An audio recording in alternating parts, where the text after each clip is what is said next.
Good morning. Welcome to Davis Links. So good to see all of you. My name is Debbie Comstock, and I am a member of the Davis Links Planning Committee, which I love participating in. This is such a great group, has so many interesting things to talk about and bring your way. So today our topic is support for grief and loss.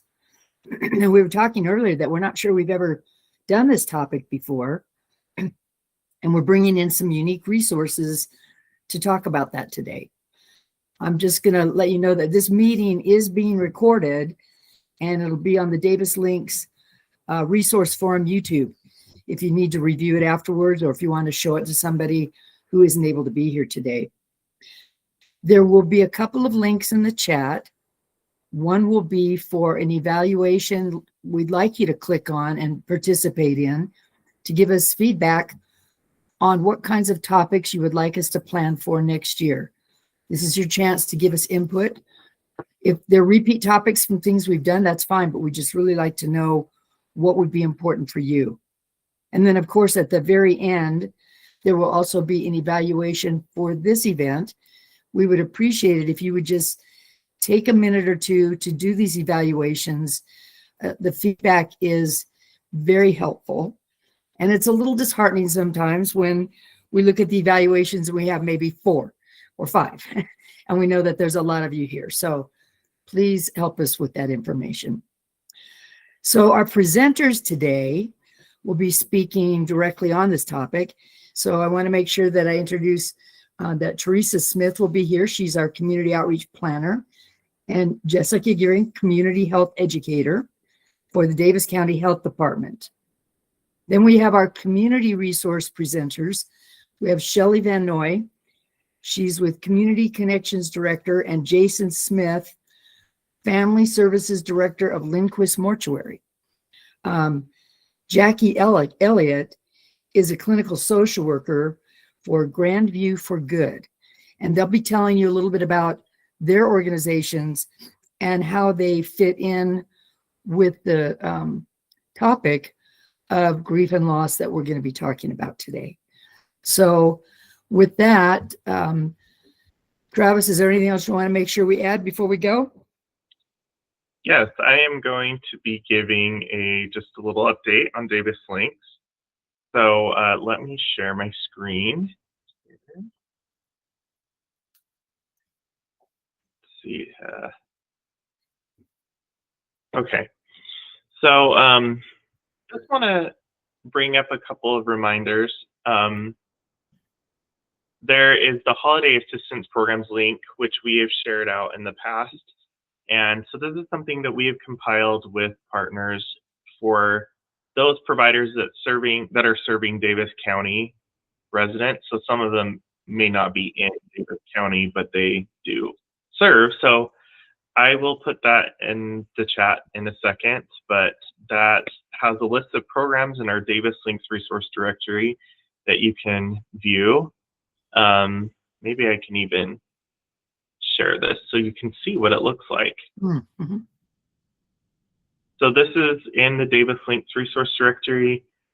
Yeah, so we've got not a whole lot in there, but we've reached out to cities and things like that. Kaysville is doing a program, but just wanted to let you know this is something you can share with other people. Of course, it's that time of year where people do need assistance, and so you can look at that on your own time. Then I just wanted to share about some updates to the website, davislinks.org. So, sorry, lots of sharing of tabs, but let's see here. We're going to share this instead.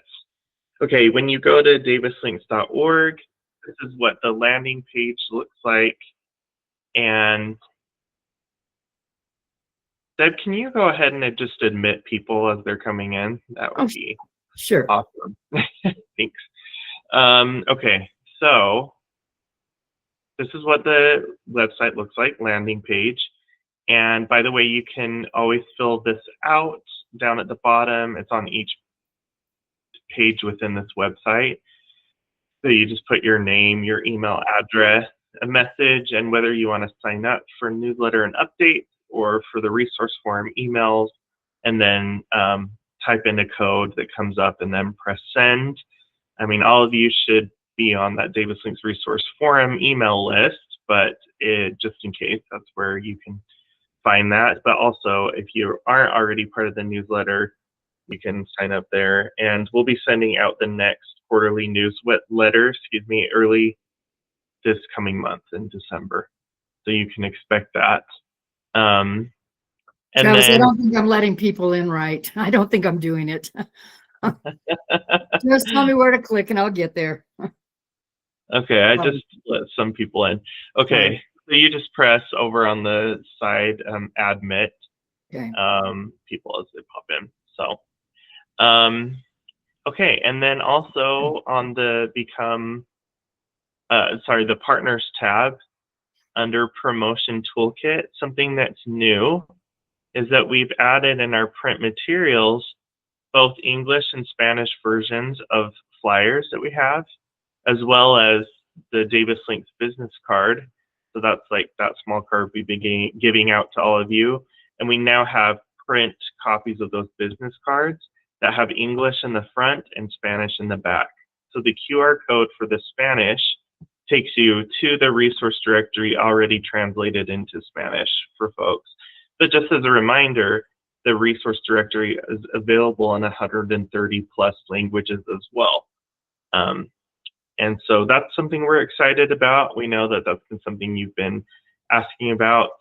Another thing just want to mention is that the Davis Links brand guidelines that guide how Davis Links should feel, how, like our logo, our brand, our colors, photos, this is stuff that you can look at and potentially incorporate as you're doing messaging about Davis Links. And then let's see here. I think I wanted to point out, just in this Become a Provider tab that's under the partners in the navigation, it looks a little bit different, just kind of consistent with the other one that I just showed, the little accordion style. And one thing I also want to point out is that, yeah, the newsletters are here, so you are able to look at the September one just at your own time. And then we've added this inclusion and exclusion policy.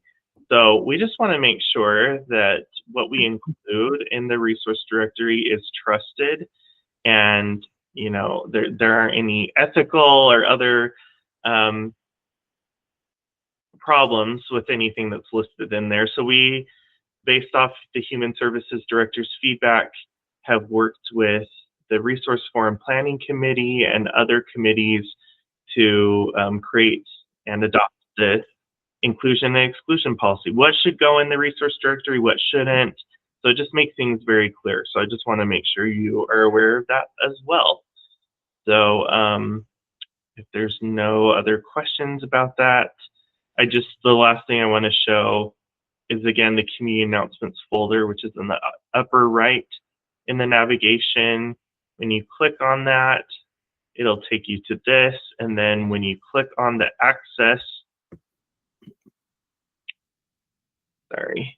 when you click on Access Community Guide or Community Announcements, then what happens is you're taken to this Google Drive that has all these community announcements for Davis County. Sometimes they're in Salt Lake. We know that food assistance is a big need right now, so there's stuff that's also related to Salt Lake County Health Department, but Salt Lake area. But we had, stuff around furlough help. We do have a flyer, which we'll probably take down next week, but we try and keep things relevant. If you have something from an organization that you feel like might be a good fit for there, you can always send it our way by sending a message to the Davis Links at daviscountyutah.gov email, or you can email me or any of our planning committee members. So there's a request to put the link in the chat, Travis, but you can also put them in as well. Yeah. Great. Yeah, I think they were asking for the Davis link. Link. Yes. In the chat, yes. Travis will put it in there. Yeah, I'll make sure once I turn the time over to back to Deb, then I will, share all these links that I'm talking about. And then the slides and everything is going to be available on the direct link to a Google folder within the Davis Links Resource Forum Google Drive. And now let more people in, Travis, because I don't think I have add-in privileges. Yeah, I think everyone for now is in. Okay, great. Yeah, absolutely. So I'll turn the time back over to Debbie. I mean, you've already introduced our speakers, so I don't know if we just want to go ahead. But. Yeah, we'll just start with each one at a time. But Travis, thanks for going over that. The Davis Links website, the material there is fantastic. If you haven't spent time looking at that, take an opportunity to do that. All right, so I'm going to turn it over right now, first of all, to Teresa.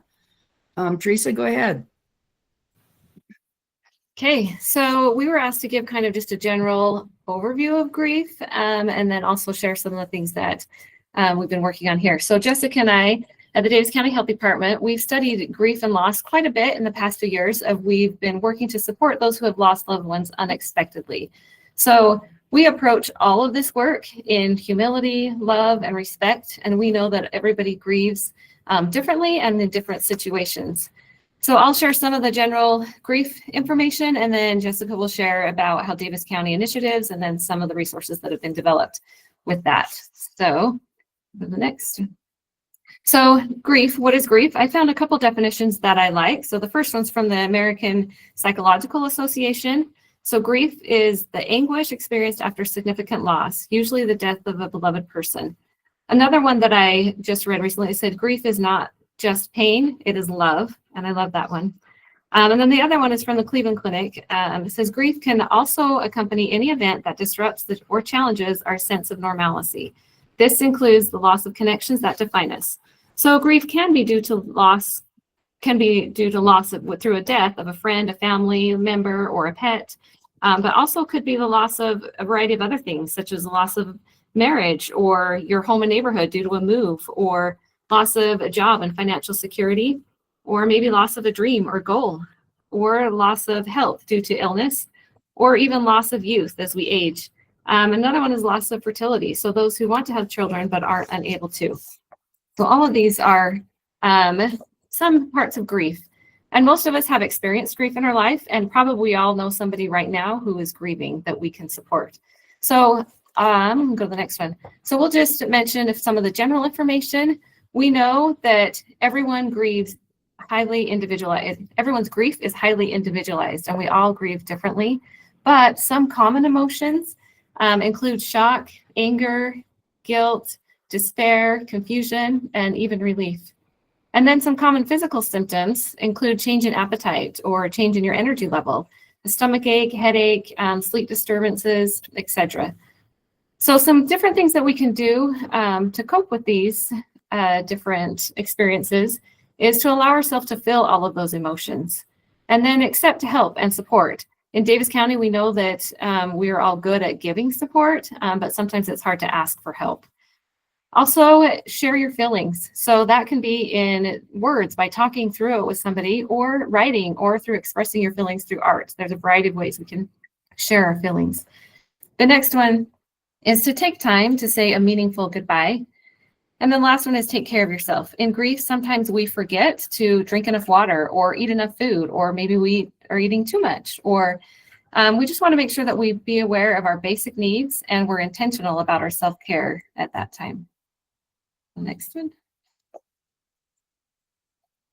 And now, as we are in the holidays, we thought we'd share just a little bit about info about helping those that are grieving and also ourselves through the holidays.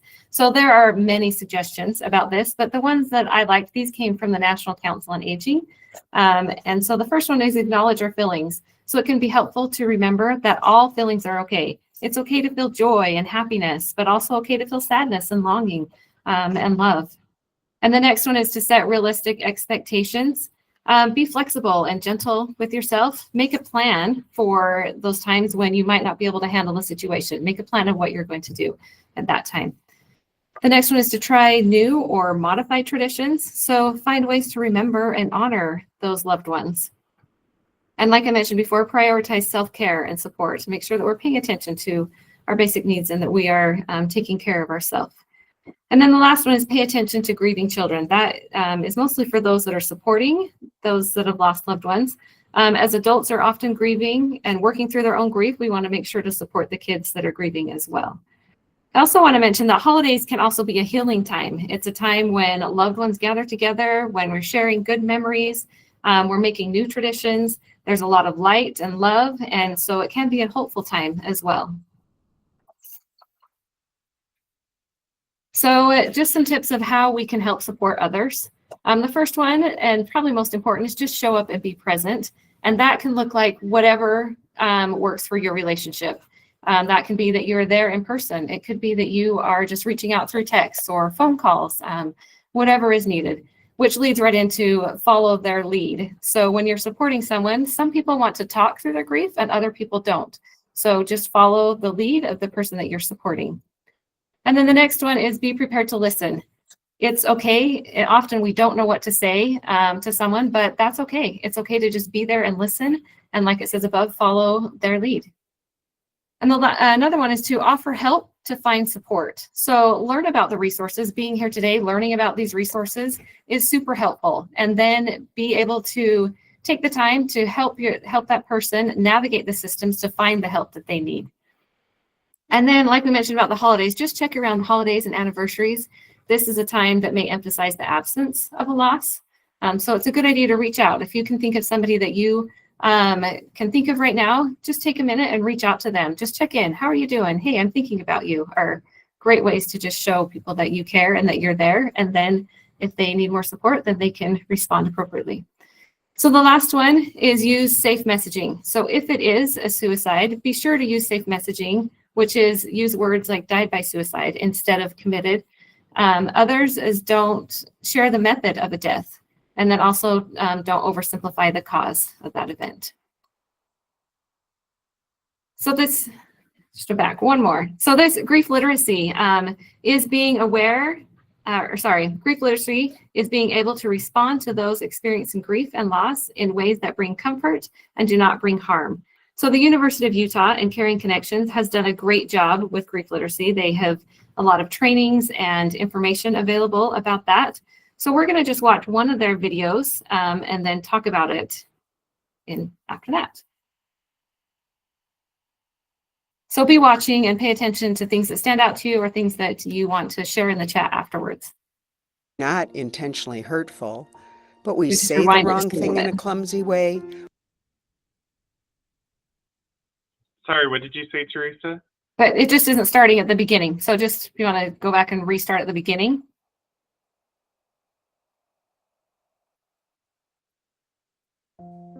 Have you ever felt at a loss on what to say or do with a person who's grieving? Supporting a grieving person is challenging because those grieving are a reminder about death, and supporting them can be awkward and scary. We don't know how people are going to react, and that makes us recognize that we are not in control, and that can make us uncomfortable. Most people are not intentionally hurtful, but we say the wrong thing in a clumsy way, or we withdraw for fear of saying or doing the wrong thing. Our diverse society has varying norms and traditions to support one another in times of suffering. Increasing our knowledge of grief can equip us to recognize grief and suffering more readily and to be comfortable offering appropriate support. Grief literacy is challenging, but it is simply the ability to be compassionately present with a person who is suffering. Imagine this scenario. Hello, Jane. Getting your holiday shopping done before the kids come home for the holidays? Well, not really. I guess you didn't hear that our oldest, Todd, died this fall at college. Oh my goodness, no. I'm so sorry. I'm so sorry we're in public like this. It's been so long since we've seen each other.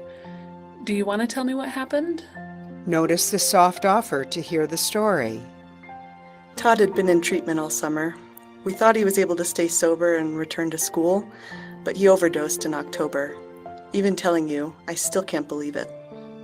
Oh, Jane. Tell me more about how you are doing. Notice the kind offer to listen to emotions. I know our sons didn't see much of each other in high school, Jane, but I remember our Jeff telling a story of their class trip to Washington, D.C. in middle school. He said he saw some kid was really bullying a few of the girls, and that it was Todd who stepped in to stop him. It was really kind of you to tell me that story, Anne. Todd was a really tender-hearted boy. He had been bullied himself.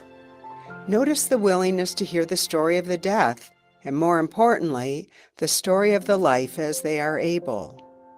Thank you for listening to me today, Anne. I know it's really different, Jane, but John and I lost a baby girl before we had Jeff, and I remember how lonely I felt when everyone else's lives just kept going, but ours did not. In gentle empathy, recognize that grief is universal and that each person's loss is unique. I'd be happy to meet up for coffee again if you'd want that. Yes, I'd like that. As is appropriate for the relationship, arrange to reconnect, then follow through. I'll put this in my calendar. Is after Christmas okay? Yes, and thank you for listening and understanding. What is the right care for the right person at the right time? Do they need a specific act of service? To be listened to? Listen to feelings, listen to doubts, the story of the death, the story of the life. Remembering that not everyone is a hugger, but grieving people do need your presence. A hug is showing up. Being grief literate is more listening and less giving advice. It is being compassionately present with the person who is suffering. As Henri Nouwen wrote, when we honestly ask ourselves which person in our lives means the most to us, we often find that it is those who, instead of giving much advice, solutions, or cures, have chosen rather to share our pain and touch our wounds with a gentle and tender hand. The friend who can be silent with us in a moment of despair or confusion, who can stay with us in an hour of grief and bereavement, who can tolerate not knowing, not curing, not healing, and face with us the reality of our powerlessness, that is a friend who cares.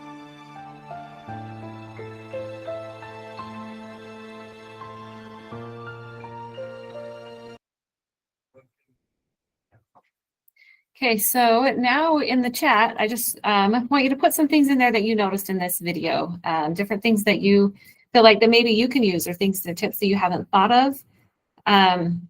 So as you do that, I just want to hear some of your thoughts and things that stood out to you from this video. So if you put those in the chat.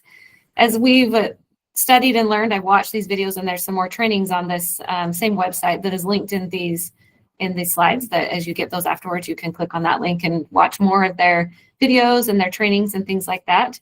As I've watched these and learned more, it's made me more aware of the language I use and the way that I approach things and the feeling of being okay, not knowing what to do, not knowing what to say, and not being able to heal or cure anything. It's just helped me be able to step back and just be there and listen. Some of the things in the chat is that I love that she told the nice story of the son who had passed. So sharing the life is a great thing. So holding space and including making time. So I like that she followed up afterwards. She put it in her calendar and said, well, she met with her in the first place and made time for that, and then followed up later, putting it on her calendar saying and being prepared to follow up. Some other things is I liked that she offered, she said soft offer. The word she gave a soft offer to listen. So that is like following their lead and listening if they want to talk, but also being there if they don't. Holly put, I love, oh, it's going. Let's go back. So Holly put, I love the gentle asking if she wants to share how he passed. And when she acknowledged how hard it was to have this conversation in public. Right. So you notice that they were in a grocery store and randomly she was just asking how she was doing and then surprised to hear that she was struggling. But yes, listening to her friend, asking if she wanted to talk about it and not forcing anything. I love that the friend managed the interaction and the willingness to hear without requiring the story to be told. Right. That's a great point. Just let her tell it how she wants to, whether to tell the story or just share how she's grieving. So I liked how she shared a personal story and did offer the offer allowing her, it keeps moving as I'm reading these, sorry. I liked how she shared a personal story and did so after allowing her friend to share her feelings first.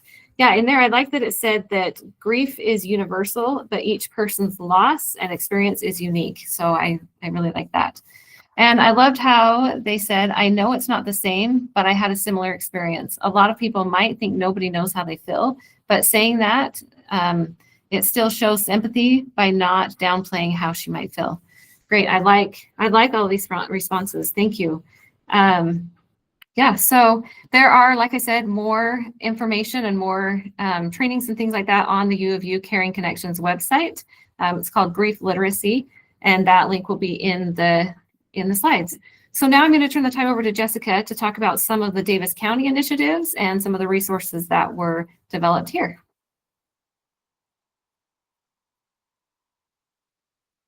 Travis, do you actually want to go to my slide first? Sorry.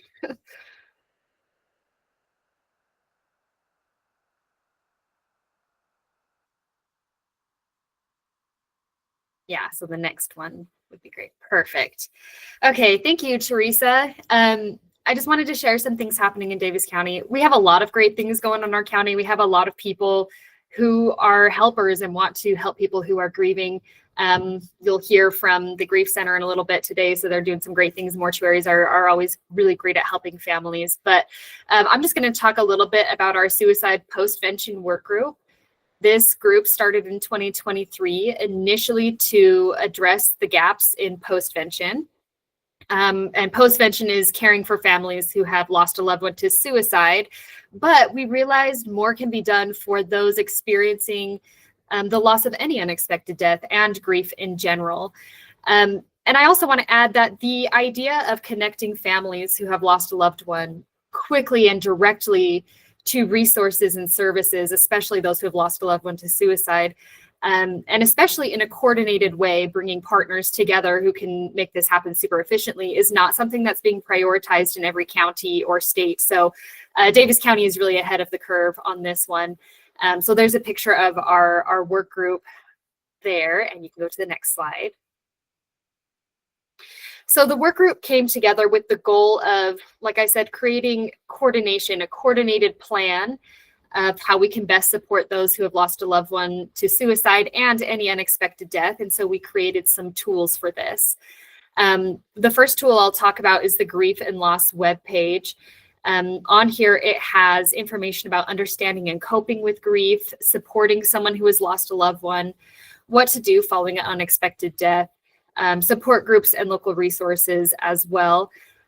If someone who is grieving has made the step where they are seeking help, we really want to make sure that they find the most local and relevant information, because if any barrier comes up, they can change their mind about getting the help that they need. So, if you were to Google Davis County Grief and Loss, we want this to be something that pops up, not something like Davis County, Virginia, or, a lot of pages that are just overwhelming. We don't want them to be overwhelmed. So that's why we put together this web page that has this information and really local resources. So I'm going to ask Travis now to just take us to the Grief and Loss resources webpage. Just wanted you guys to see what it looks like. There's the tabs at the top that you can click through all of the different pages it'll take you to. I also wanted to share that the URL link for this is griefandloss.davislinks.org. We had a couple different options for URLs that we were going with, but they had slashes and dashes and it got confusing. So this is the one we're going to promote going forward, is griefandloss.davislinks.org. And I hope you all take the time to look through this website and become familiar, especially because we want it to be for everyone experiencing any sort of grief, but it also has information on how we can support those who are experiencing grief. And this really does go along with the Davis Links goal of connecting people to resources and increasing accessibility of services. And Teresa just put that URL in the chat as well. So when you are ready, Travis, you can go back to the slides. Perfect. So that was one of the tools we created. Another tool we created is what we're calling our connection card. Some of you may have seen this before. It is formatted kind of similar to a sympathy card. So inside it has a sympathy message, and then it lists a contact number that anyone can call to get help connecting to local resources. An adult therapist from Davis Behavioral Health offered to have his phone number on there. So it's really amazing that our community is coming together, and that when someone calls this phone number, they will be connected to an actual person in Davis County who can help connect them to resources. It also has a QR code on it that will link to the Grief and Loss webpage. These are being distributed, and we want them to be more distributed by first responders, funeral homes, hospitals, schools, faith leaders, friends, neighbors, etc. As Teresa was talking about, just learning how to have conversations about grief, this can be a great conversation starter as well. When you pair this physical conversation starter, having something to offer them with that knowledge of how to have conversations about grief, it really does just equal an easier way to reach out. So we really want these to be utilized as much as possible. Eventually, we want that to be on our website, our webpage. But for right now, when we get to the end, you'll see my email address and Teresa's email address. So you can email us if you would like some of these cards to be given out. And we also have a resource. If you're interested in sharing about the Davis County webpage, we have a rack card that we can also give you that has the QR code to the Caring Connections Grief Literacy webpage and videos, and the QR code to the Grief and Loss webpage as well. So we can share the rack card or the connection card. So the last thing is our resources that we created were put together with input from our work group.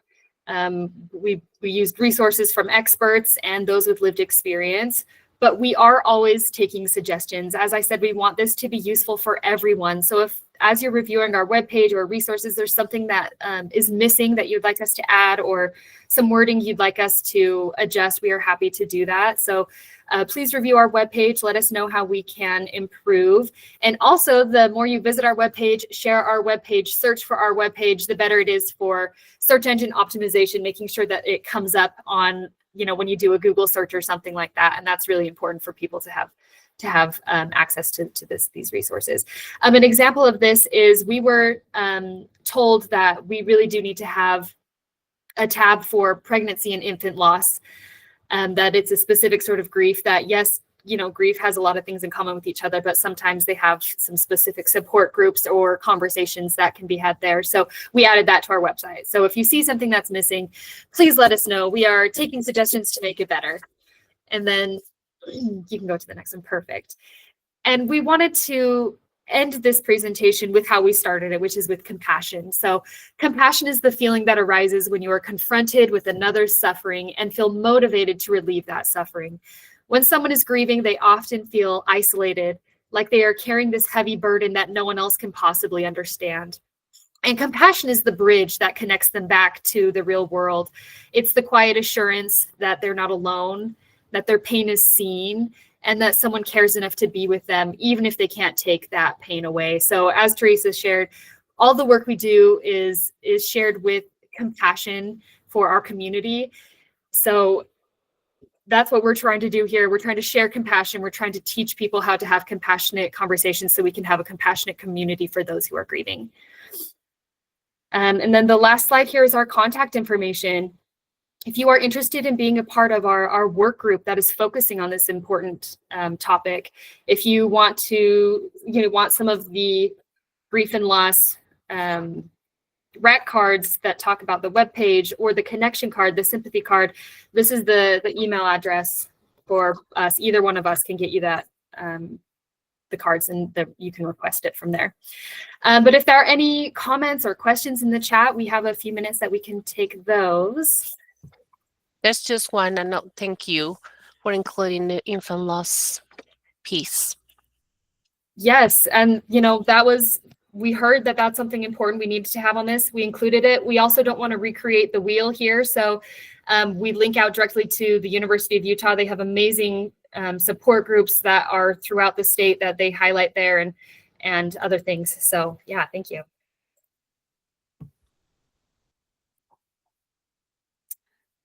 Thank you, Jessica and Teresa.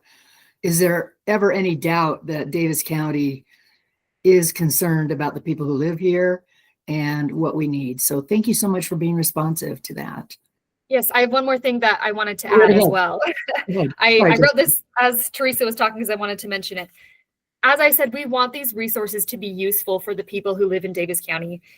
If there's anybody on this call that is interested in helping us translate these resources into Spanish, the webpage and the connection card, things like that, please let us know through our email addresses. We really want these to not just be translated, but interpreted correctly with cultural humility in a way that resonates with those who speak Spanish. So let us know if you are the right person for that. Thank you, Jessica. And thank you for using the term cultural humility for that. That's so important. All right, we're going to move on to our next presentation. Now we're looking at our community resource presenters. The first one will be Shelley Van Noy. She is the Community Relations Director at Linquist Mortuary. So I'm going to turn it over to you, Shelley.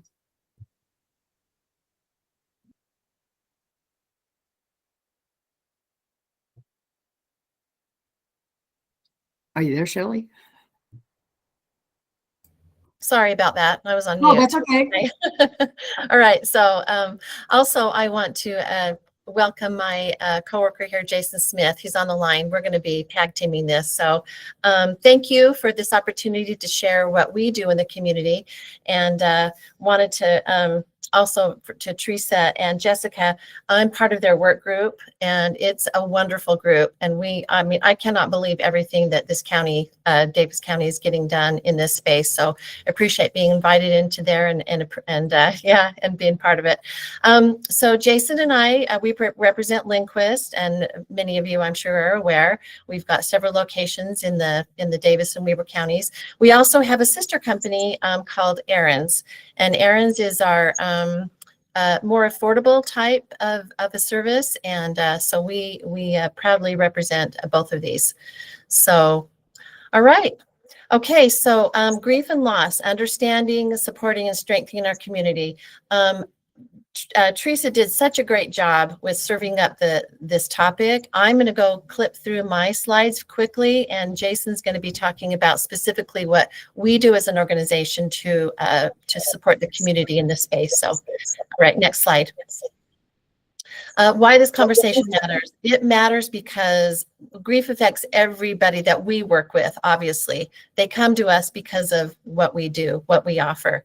And you all on this, in this group are somehow affected at some point or another with being a service provider. So you might be the first person that they talk with, and we're included in that as well. So understanding grief overall really just improves the outcomes of the experience. So that's obviously that's why we have a vested interest in being not the authority, but being knowledgeable about this. All right, next slide. So what is grief? Like I said, I'll clip through this quickly. It's a natural human response to loss. We get up every day as humans living, right? That is our goal for the day, is to live. So it's not natural for us to, for the other part, thinking about, oh, how am I going to reach my demise today? So if a loss happens, obviously there is an impact on your body, on your thoughts, on your relationship. Like it totally just feels like, I know we probably all experienced loss on here and grief. But you are in a different kind of a time zone sometimes when that happens to you, with somebody close to, when you've lost somebody close to you. There is no right way to grieve, different ways of grieving. We've all experienced that. Next slide. Forms of loss. Teresa talked about this. There's a death, right? Sometimes there's a loss of health or independence as we age. That might happen, or maybe there's an accident, and all of a sudden you're not able to walk by yourself. You need some assistance in that. So that is a loss. Also, the unexpected sometimes suicide-related losses happen, we experience. One thing I want to expand on is the secondary losses. So secondary losses refer to, in grief, refer to the cascading losses that happen as a result of the primary loss. So there's a primary loss, maybe it's a death of a loved one, and these secondary losses include your loss is maybe you were a caregiver, so you do not have that role anymore. So that's a loss. You might have loss of friendships that were surrounded around the loved one that you have just lost. So there's a different dynamic that happens there. Financial instability. Sometimes when there's a couple and one of them pass away, there's a shift in maybe the financial support. So that is a loss that is recognized and then happens. And these cascading losses or secondary losses, they're a normal part of the grief process, and they can be just as painful as the initial death. So they often require their own unique process of grieving and adjustment. So I just wanted to expand on that and recognize that in our space. Okay, next one, barriers to grieving. Pressures, sometimes there's pressures to move on, because when we experience loss or we are around people that experience loss, we want things to be back to normal. And that just doesn't happen that way. There's discomfort in our society and in our culture about discussing death. It is a taboo topic. It's not anything that we want to, continue talking about, but it is something in the grieving process that's important. And we avoid it because there's a stigma about it. Oh, I don't want to be around her because I don't know what to say. She's lost somebody. I don't know what to say. So we avoid somebody who's grieving. And there's also misconceptions about the grief stages. Grief stages are not linear. You don't go from one to the other to the other. You bounce back and forth. So this is something to recognize. Okay, next slide. Why does process grief matter? It matters because it prevents just our overall health. It helps us, believe it or not, when you go through something, the next time you go through it, it's a little bit easier, right? So as we process grief, it helps us as we experience grief down our life pathway. Processing grief is important because it reduces the risk of depression and anxiety. We all have known somebody, or even maybe ourselves, where you kind of get stuck in that circle of grieving and you're like, I got to get out of this, or, it starts affecting your health and you may start having some depression symptoms. And so recognizing that and being just aware that we need to process what we're experiencing. Okay, next slide. Healthy grief. Healthy grief is not about just getting over it. I've experienced grief in my life. I was a young widow had two children, and I unexpectedly lost my husband. And it's not anything that you ever get over. You just learn to live with the new reality. So you integrate that healthy grief into your life. And it also allows us to honor the loved ones while we're healing. I didn't want to forget. I didn't want my kids to forget about their dad. I didn't want to forget about my husband. So healthy grief allows you to process that and honor those who you have lost. Okay, next slide. All right. I'm going to pass this over to my colleague, Jason. Thank you, Shelley. And thank you, everyone. It's just awesome to kind of see the resources that Davis County has put together because those have not always been there. I moved to Davis County about 15 years ago and had gone to work for Lindquist Mortuaries and Cemeteries about 5 years prior. And there weren't many resources for supporting our loved ones and families in the grief process. And so this is awesome. So thank you for letting us be a part of this and growing the resources. And I am grateful to Lindquist for being able to support the grief, these families that we're serving. Next slide. One of the big things that we do here at Lindquist is meet with families after services and help them. We call it our aftercare, and we go through a significant checklist with families because we found that when somebody experiences a loss, many times they emotionally and physically and mentally kind of become frozen, and so we get together with them and go through a checklist to kind of help jumpstart some of those things. And helping them through the grief process is one of those through a care letter that comes to them. We present to them their first one, and then every member of their family receives a care letter for once a month for the next year.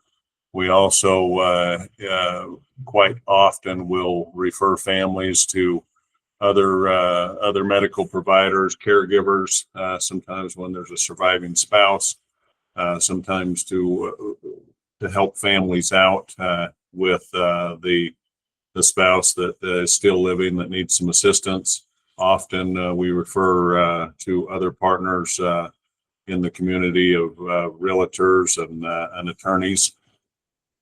Next slide.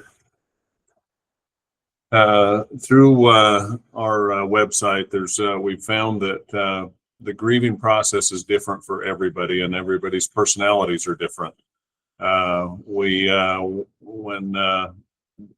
we serve families, we encourage them to go to our website and sign up for a year of grief steps. These are daily messages that come to them that help give them hope, help give them direction for the next year. And that's available to all families, whether we've served them at our mortuary or not. Next slide. Those are just, I know they're a little bit hard to see, but those are links on our websites for those grief resources. They are very similar to some of the resources that have been shown earlier. Losing a loved one through suicide, loss of an infant, loss of parents. And these resources are for both individuals and families, and then also all of us as providers that just significant what's available there. Next slide. One of the things that we are very proud of is, to our knowledge, we have the longest running grief groups, in-person grief groups in the northern Utah. These we hold weekly grief groups at both our location in Roy, and then on Tuesday afternoons, and then we have a grief group that meets in Layton, our Layton mortuary, on Thursday evenings. These are open to anyone. They're facilitated by an individual by the name of Natalie Peace that has facilitated them for us for about 18 years. And she is fantastic. And these groups range in size of anywhere from 5 or 6 people to about 25 people in attendance on a weekly basis. We also very specifically have individual and smaller groups for those that have experienced the loss of a loved one through suicide. And that contact information, if we can go to the next slide. Natalie is our facilitator. She's a life coach here in Davis and Weber County, and she's just fantastic at helping families address and confront grief and helping them heal. Next slide. And she does, I'm just going to add here too. Yeah. Natalie does say she's one cat shy of a crazy cat lady. That's why we threw that picture up there. Yes. Yeah, one cat shy. And if you've ever met Natalie, she's a character, and she will she asks the hard questions and helps you look inside yourself and seek for some answers. She's awesome. many years ago, we started having some butterfly releases. So originally was approached by Intermountain Health in doing these, but when COVID hit, Intermountain backed away, and we have continued to run with these because they have been so healing to families.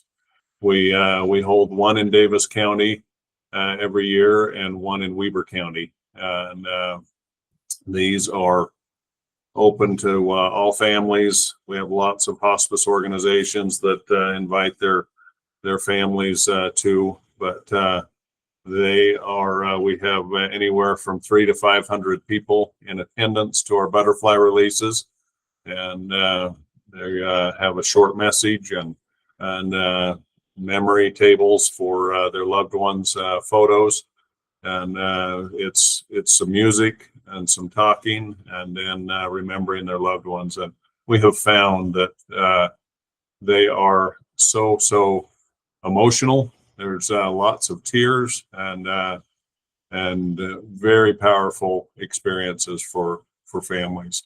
So, next slide.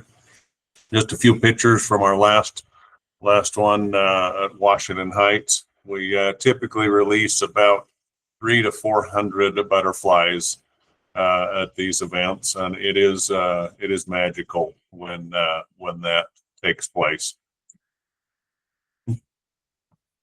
I'll talk about this event right here that we participated in. We were asked by the Roy High School Cone area to come in and be a part of what they put on for a Cone family event that was organized by the student leadership of Roy High. So they had their Roy High was their associated junior highs and 3 grade schools, and they all came together. And I know it's kind of hard to see in these pictures, but the purpose was, I think we all know what the hope is about, being aware of those around us who may be thinking about suicide and putting those tools into place so that we can prevent that. And this was a whole area initiative about this. They offered a parents workshop, and I was really proud of the student leadership that put this together. We were there doing origami. We did hands-on origami. Some of our staff is really crafted in that and gifted in that. So we sat down with kids and were able to do that. But it was they cooked hot dogs. It was all free for the families. It was a really, really cool event to be a part of.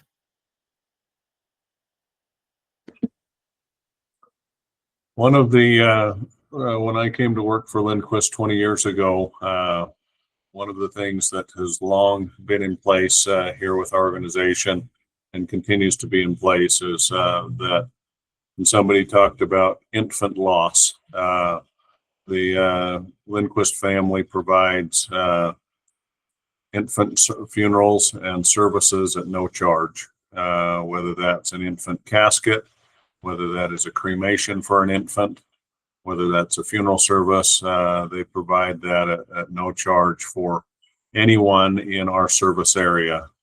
So that would be Weber and Bucks Elder, Weber, and Davis County families. So thank you for all the hearts that everybody's putting up. So, but we also do that for children up to when they turn the tassel, when they graduate from high school. Children's services are also free, but which I know how unfortunate it is, but it is something that we're honored to provide for our community. And somebody had a question there. I don't know if that was a question. Okay, we'll answer it in a bit if there is. Thanks. I wanted to add this resource tool. Many of you may are aware of this book. It's used often in the social work field. It's a book that has really helped me personally. I recommend it to others. It's a book that helps guide one through any type of a loss, whether it be a death or a divorce, or a loss of a job. I really like when the reading about how the book came together and the authors of it been really helpful. Can you tell me, or can you maybe give me some feedback if others have read this before or are aware of this resource? Okay, well, there's something to put on your Christmas list. Okay, next slide.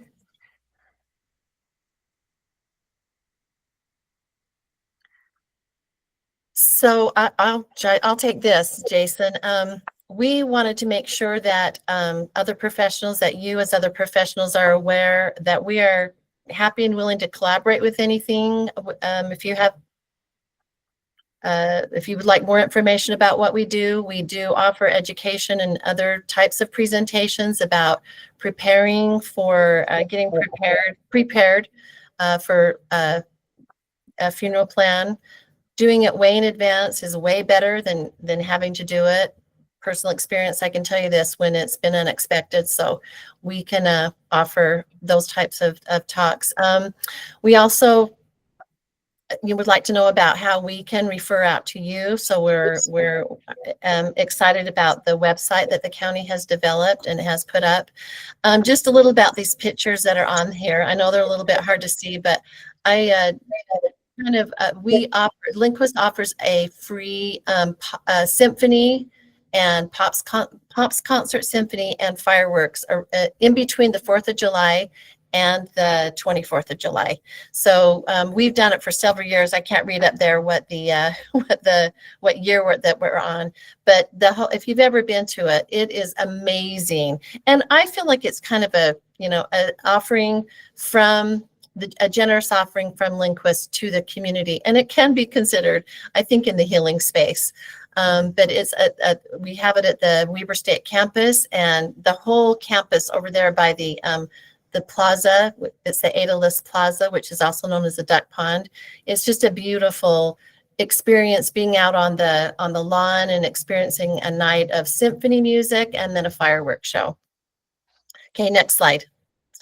This is another picture of it, but kind of what we were hoping and that we were able to communicate that you as providers, us as providers as well, just to help people that know that grief is normalized, to normalize it. All right. We often hear people apologizing for their feelings, and especially if they're talking about something, or maybe they're at a podium and they say, I apologize, if we see them get all welled up. And you know what? Our emotions are what they are, and we want to help others know that that is okay, and don't apologize for your feelings. We also want to make sure that we encourage expression. If somebody is expressing their grief and their feelings, being able to be in a space where you can receive that, and like that video that we saw earlier, help somebody be more comfortable about talking about it. And then, as you know, provide resources early. That's always important. And then also know when to refer. Know when you see somebody who is maybe, stuck in grieving. They might need some of the resources that are out there. Okay, next slide. And then our key takeaways is that, grief is universal. I don't care where you live, what planet you live on. It is a process, and it is emotion. Even to our animal kingdom, there's been scientific studies that our animals grieve as well. We often have, if we've helped a family member of somebody who has passed, and they have had an animal, the animal has come in and been to the service. And we see that, that the animal is part of that, needs that grieving as well, and needs to know that that person is no longer around. So we've seen that before. Healthy grief requires support, and that support from, we're a village, right? It's a community. That's what we're here for. And that, just a reminder of all those things that Jason talked about, that Lindquist and Aaron's, we're here to provide comprehensive community care. And then this is another picture of the duck pond, and the cannons go off at the end of that concert, and it is really powerful. So, okay. Oh, also, just I wanted to put up here as well. This is, I'm sure I have that URL wrong, I think. So I know it's been updated, but you can, we are linked on here on this website. I do need to, and I love that this is in production still, because I need to let Jessica and Teresa know, and I'll let you guys know later, but or in an email. But since we want to be able to be linked in on the local support groups, and so we'll be able to do that as well. So love this, and we think it's very important for our community. Okay, let's see. Thank you, Shelly and Jason. We have a couple comments on the chat. One, couple of appreciation, showing appreciation for the materials, and somebody mentioned that they love the butterfly release because it has been helpful for their own healing process. There's also someone asking if errands will be the resource for individuals and families, will limited resources, or ability to pay. If not, where they need to go for that. With limited resources, yes. Oh, Jason, you're not on. He answered in the chat. Oh, Yeah. Oh, great, Aaron's- great. Aaron's Oh, is a yes. great resource for very limited resource situations. So, Thank you. Thank you so much. I so appreciate the resources that you shared. I had no idea of the extent of the resources that were offered for this. So I really appreciate that. Jason, I apologize not introducing you directly with Shelly. I thought yours was going to be separate. worries. no, But we're thank great you. to be here. Thank you. You guys are a powerful resource in our community. We're grateful to be connected to you. So thank you. thank you. Thanks. All right, we will go to our next presenter, Jackie Elliott. And Jackie is a clinical social worker with Grandview for Good. So Jackie, go ahead. Thank you. I am so happy that we were invited to share with you the resources we have, especially as we are a newer nonprofit. We've been around about 3 years, but as part of our journey, we have developed a grief center. And so I'll be talking about what that entails and the resources that we have available today. Next slide. This is my information. I'm over outreach and education. Jamie Dangerfield is our program director, and I believe she is also on this call. So if we have any questions that she can answer, she is also available. So our mission with Grandview for Good is to transform lives through accessible therapy. Next slide. Our goal is to provide healing through support, resources, and accessible therapy for those experiencing grief and loss. We also support people who have experienced trauma. And I'm going to be emphasizing the Grief Center and what we do as far as grief, but we'll also be talking about some of the other resources we have as well, just so you're aware of them. So our services, we have a strong goal of creating accessible mental health. This is done in different forms, including therapy groups that are for the entire family. So we have our therapy groups, several of them are broken into age groups. So we can have groups for 3 to 5-year-olds, 6 to 8-year-olds, 9 to 12-year-olds, teens, and parents all being seen at the same time. So the group is for the entire family. We also offer therapy scholarships and are hoping to continue building up the fund for that and have the unique ability to offer animal-assisted therapy to those who need it. I'm going to be going into each of those in detail a little bit later. This is just an overview of what we have to offer. We also have Grandview advocates who are trauma-informed and grief literate. We make sure that everyone who works with Grandview for Good is trained in grief literacy and trauma-informed practices. We are also a resource center for community support, education, and outreach, so linking people to services across the community. Next slide. So Grandview for Good is basically built off of these 4 arms: the Grief Center, Trauma Recovery, therapy scholarships and animal assisted therapy that all kind of overlap and work together to support our community. Next slide. So now I'm going to be talking a little bit about grief, specifically grief pertaining to children. In Utah, 1 in 15 children will experience the death of a parent or sibling by the age of 18.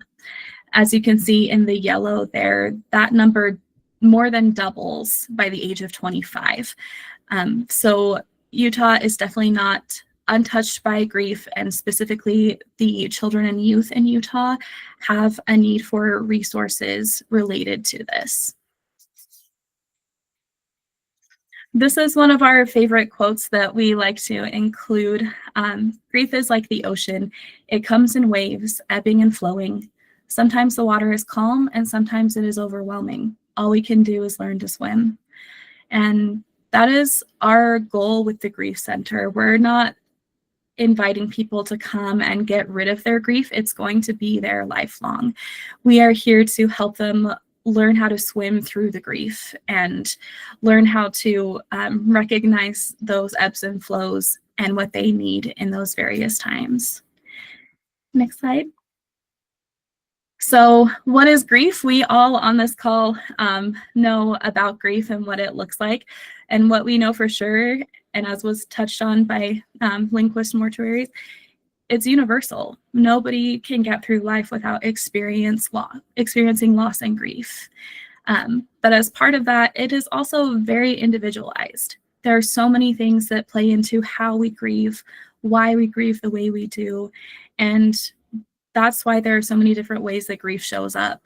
And because of that, there's no one way to support somebody through grief. We need a variety of resources and techniques to support those who are grieving.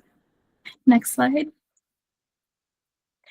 So factors that affect children in particular with grief, there are so many that play into this, including age, the age of the child and the person who died, the cause of death, and particularly the child's understanding of that. One thing that we teach children is understanding the difference between death, somebody not being real, and somebody who's alive, right? Because some children are so young they can't understand even the nature of death itself. And then you add these other factors like violent causes, if it's anticipated or unanticipated, and it gets even more complicated. The personality of the child also plays a role, their relationship to the deceased, and the environmental influences, which can also include their previous experience with loss, not just loss through death, but loss through other means. All of that plays a role in how they receive support, the support system that they have around them, family, friends, their schools, any religious support. That all is also a factor in how a child grieves. And then you have the mental and emotional and physical health of the child and their caregivers, as well as the person who passed away. Next slide. So we like to include this one just to show we all know how messy grief really is, right? A common thing people hear about with grief is the 5 stages, right? The denial, anger, bargaining, depression, acceptance. But it's much more complex than that. And there's not any straight line from losing someone to healing from grief. It is extremely messy. Like that graph on the right here, we're going to bounce around. There are days that we're going to have emotional outbursts, other days that we are building new relationships, and that is a strength that helps us. And then we might go into guilt or hope. It is messy, it's complicated, and it might vary day to day, moment to moment, year to year. So knowing that is a strong factor in helping somebody through their grief, knowing that it's not going to be a straight line, it's going to be messy, and we are here for you in that messy time. Next slide. Okay, so our Waves of Healing group. As we were building up the nonprofit, one thing we wanted was to find the gaps in resources to help fill them and provide specifically Davis County with the resources that it needs. And one thing we noticed was grief was an area that there's not as much support as there could be, but specifically grief for entire families and to parents who are supporting children in grief. So that's how we started to develop the Grief Center. And then we put together a focus group of parents who had experienced the loss of a spouse or a child. And overwhelmingly, the thing that they said they needed was they needed to know how to support their children in grieving when the parent was also grieving. So many parents were lost in this, I'm stuck in my own grief. How do I get my child through this when I'm not dealing with it the way I would want to right now? And so because of that, and because we know that healing doesn't happen alone, the family really needs each other. They need their support systems. We wanted to create a space where parents and caregivers could learn how to support their grieving children and where families could heal together. And that's where the Waves of Healing group was started. Next slide. So in the Waves of Healing group, one thing that I first want to note is we have been able to make this group free for all who attend. It's an 8-week group, and we provide dinner for the families so they don't have to worry about feeding their children that night, and everyone can attend free of charge. We provide a safe space for them to grieve without judgment at all. Everyone there is going to be in different points in their grieving process, and that's okay. It's a safe space to express everything that they might be feeling, as well as the children. They can experience those hard emotions and share them and know that there is safety here. There's also a place where the facilitators understand the grief process. They are grief literate, trained in working with grief, and can help to educate those who are attending, as well as understanding themselves. Hey, everybody's going to show up differently throughout this process because grief is unique and it's a whole process that changes day to day. They're going to be learning coping tools for real life. The children are learning coping skills throughout the sessions, and the parents are learning coping skills for themselves and how to co-regulate their children. If the parent isn't regulated, the child is not going to be regulated. So teaching caregivers how to co-regulate with the children is really important and helps to build that resilience and navigate the different things that will come up as the children are going through grief. Next slide. This also provides connection with others. We have found that both the parents and the children are finding a community in this space. Oftentimes it's not comfortable or doesn't feel safe to talk about their person and how that person died. But in this group, they can do that. And the other people in the room have also experienced loss. So they're finding that community, being guided through the process by our grief literate therapists and facilitators. And through that, we're hoping to provide hope. Hope for the parents that whatever behaviors are coming up in their children is normal. It's part of the grieving process, and they can work together through that and move forward, and keep all of the pieces of themselves and their grief and use that in the process of moving forward and healing as much as possible. We want them to know that it happens over time and is not going to end at the end of this group, but we're giving them the tools as they move forward. Thank you. Next slide. So we also have an 8-week trauma group that is based on the same format.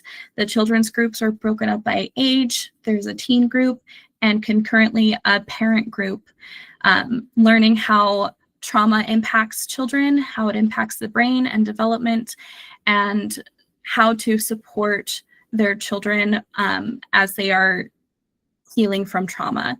So We have held one round of both of these groups, the Waves of Healing and Healing Together group, this fall. The Waves of Healing group just ended, I think, last week.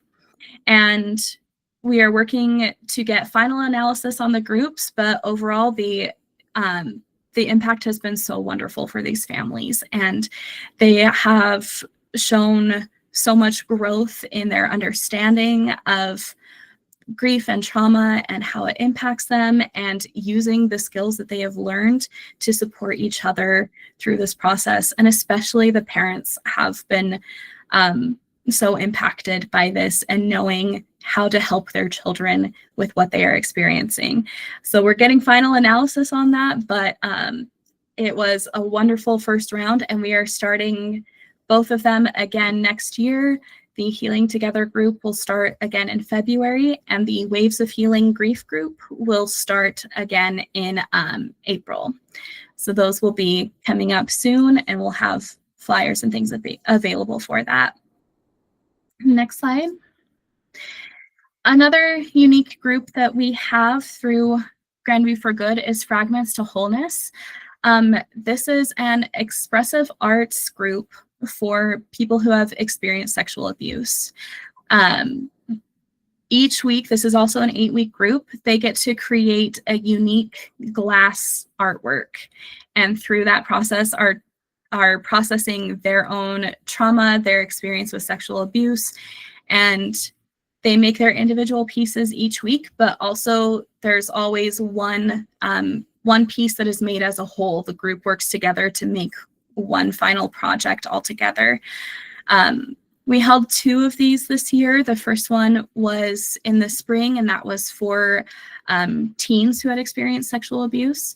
And then our most recent one was for adults who had experienced childhood sexual abuse.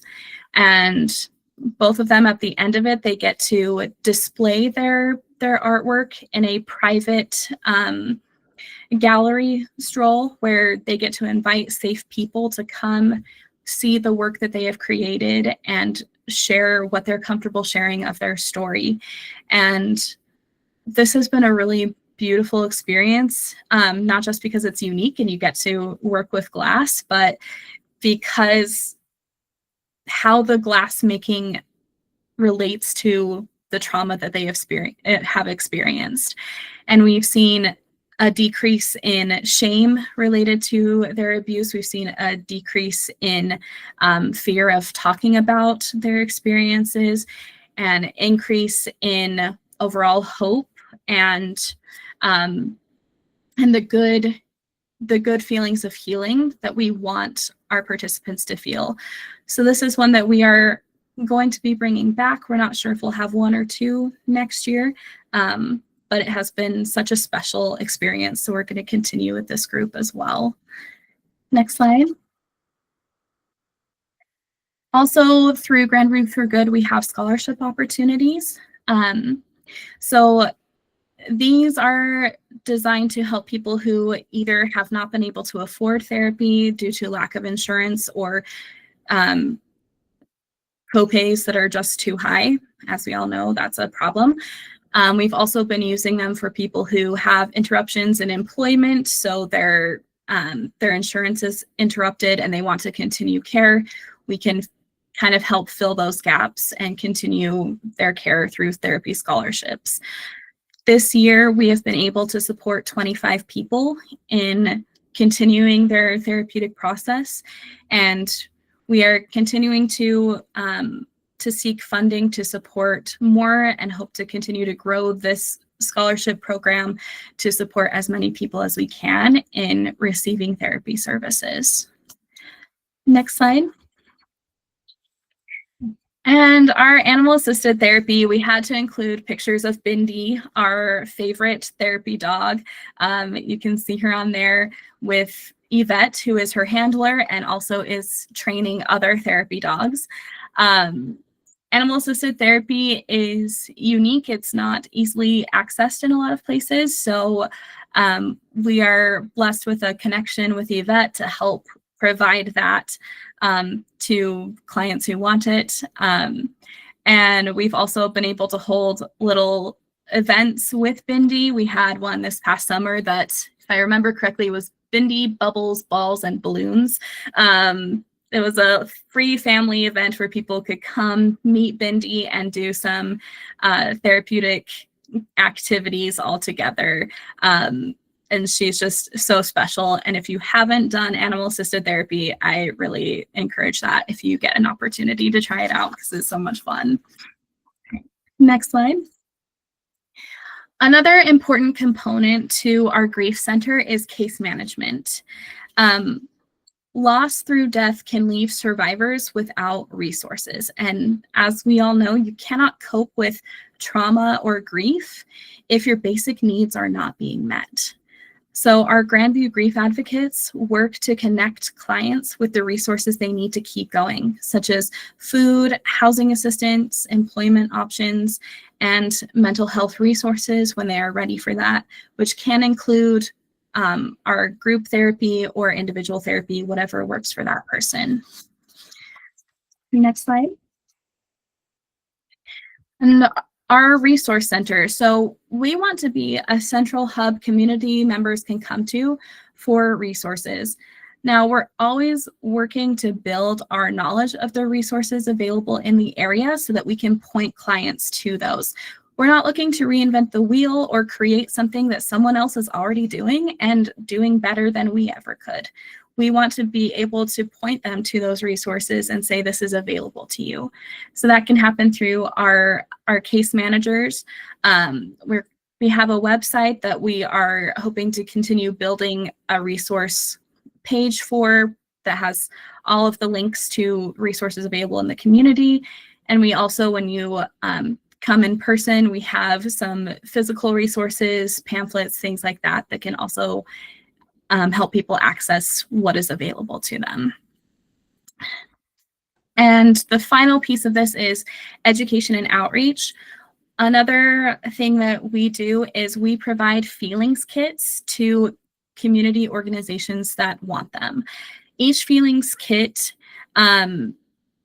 includes small bags with supplies that utilize the 5 senses to help children ground and feel calm. You can see on there we have, these are the basic things that are included in each feelings kit. We have coloring books, the act of coloring, that visual aspect, and also the bilateral stimulation of movement back and forth is very grounding and calming. There's always Play-Doh. Who doesn't remember playing with Play-Doh as a child? It's a visceral sensory experience, the smell, the feel of it, the colors that you get. And we have bubbles, which serve the purpose of sensory, the smell, looking at the bubbles and the colors they reflect, but also intentionally focuses the breathing. You can't blow bubbles if your breathing isn't controlled. So it helps to calm their breathing and make that more focused in a fun way that they don't realize what it's doing, right? And then Pop Rocks. Pop Rocks just hits all of the points with our senses. You can smell it, taste it, hear the sound of the popping, feel it popping in your mouth. All of these are really great tools that help ground children and are kind of like subtle ways of helping them to feel calmer. The feelings kits also include cards that explain how to use them. And when we deliver feelings kits, we do a quick training with those community organizations on how to use them with the children. The biggest resources that have wanted these have been schools and police departments. They want to be able to hand these out to the children they come in contact with and want to know how to use them. So now we go into schools, we teach the principals and anybody who wants to learn how to utilize these kits for the kids who need them. Police departments, when they're going into homes where there are major things happening, they want a resource to help the children in those homes. And so we've been giving them feelings kits. We actually had a Just Serve project over the summer where local young adults came and assembled 1,000 of these feelings kits. And every one of those kits was delivered to a community organization, I believe within 2 months of them being built. So this has been a really great simple resource that we've been able to deliver to the community, and we are happy to continue delivering those to anybody who wants them. And if you're ever interested in donating resources for those or donating time, we have times where we are asking people to come and put feelings kits together. That's also something that we would appreciate. Next slide. So our ask of all of you today is refer individuals and families that you feel are in need of the services that we have. We want the word to get out there that we are here to support the Davis County community, and also inform colleagues and providers so they know that they have this resource available to them too. They have full access to us and what we can provide. And if you do know of any funding or services that we could tap into, we would love to hear from you about that. I know this is a great forum for learning about services in the area that we are going to continue adding to our list to connect people to, and that is so helpful. So we really appreciate being part of this. Next slide. And if you want to get involved, you can always come and volunteer with us. We actually are having a volunteer event on December 4th where we are assembling feelings kits. And these kits are so in demand, they are going out pretty much as soon as we make them. So if you want to come be part of making them, we would love to have you. Next slide. Right, and here is our general contact information if you want to get in touch with us. And I know we have a few minutes here for any questions that you might have, but thank you for letting me share these resources with you. Thank you, Jacqueline. Somebody was asking about contact information to get some of those kits, so they can contact you at this email, right? Yes, absolutely. You can contact us at this email or phone number, or reach out to us on Instagram. We are always on there, so we'll see messages too. Thank you. Also, Jessica is sharing that there's a meeting next Thursday for volunteering to put those kits together, and there's a link on the chat for whoever wants to sign up for that. Thank you. Thank you.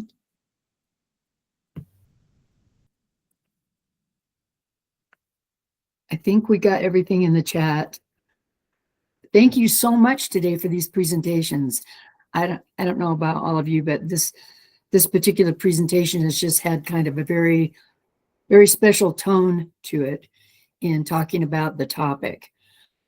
So can I just remind you, please don't leave this meeting without doing at least one of these evaluations.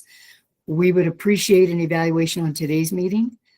We would also appreciate an evaluation to give us insight to what you would like to hear about next year. And again, I want to really express our appreciation to our presenters today and the amazing amount of resources that are available to us. Fantastic. So thank you. And we will see you. Let's see. Do we have, next month, I guess, right? No, so sorry, just on the slide. Legend. I put up, no December forum. We're going to spend that time planning as a committee. And then I dropped in the chat the registration for the Davis County Annual Resilience Symposium, which will take place. Yeah, and February 6th. Very popular and excited about that. I will note another thing is just that we're working on this for next year, but because for whatever reason, Google has made it so that if there's a meeting recording that gets attached to a Google Calendar invite, it'll just happen automatically. Just ignore that because we put it on our YouTube channel. Like I said, hopefully we can find a different solution, but that tends to happen around noon. So if you get an email from us, that's not saying that recording's final. So I'm sorry about that, but we're working out the bugs. It's just one of those things of technology that we're still trying to figure out, but thank you for your patience with us while we do that. And again, please do not leave this meeting without doing at least one of the evaluations that Travis put Is it in the chat, Travis, so they can easily click on it? Yes. Yes. Yeah. There's a meeting evaluation and then an annual forum evaluation to help us plan. So we'll just give you a few minutes to do that and ask you to remain until you can. And presenters, thank you again. Yes, Thank thank you. you. All right. Well, we'll see you next year.